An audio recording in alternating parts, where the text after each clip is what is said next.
UMKM keripik di Desa Waipirit terus berkembang dan memberikan manfaat ekonomi bagi warga setempat. Ibu Sin Mailisa, salah seorang pedagang, mengaku senang karena usaha keripik yang dirintisnya dapat membantu kebutuhan rumah tangga dan membiayai sekolah anak-anaknya. Harga perbungkus keripik saat ini dibanderol Rp10.000. Sebelumnya, beberapa tahun lalu, harga perbungkus hanya di Rp2.500. Kenaikan harga tersebut membuat pendapatan pedagang lebih stabil.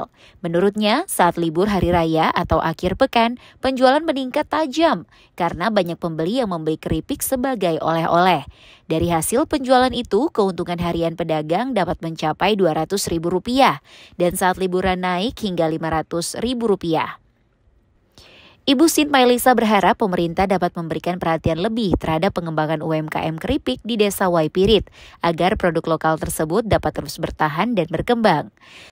Satu bungkus Rp10.000, jadi katong sebagai pedagang keripik merasa senang karena sudah memenuhi kebutuhan katong dengan anak punya biaya sekolah.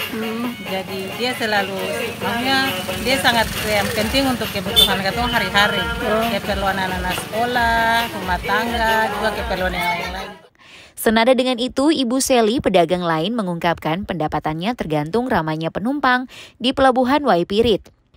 Ia menjual berbagai jenis keripik seperti pisang, keladi, dan petatas dengan harga Rp10.000 per bungkus.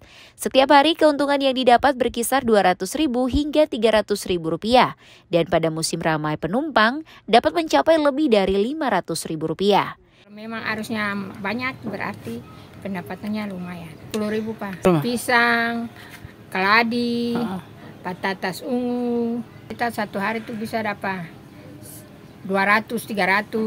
Oh, itu lebih lumayan, Pak. 500 sekian sekali, Pak. Dari mulai operasi di sini, Peri. Dari Trubuk, Jair. Ini tahun berapa, Pak? Lama.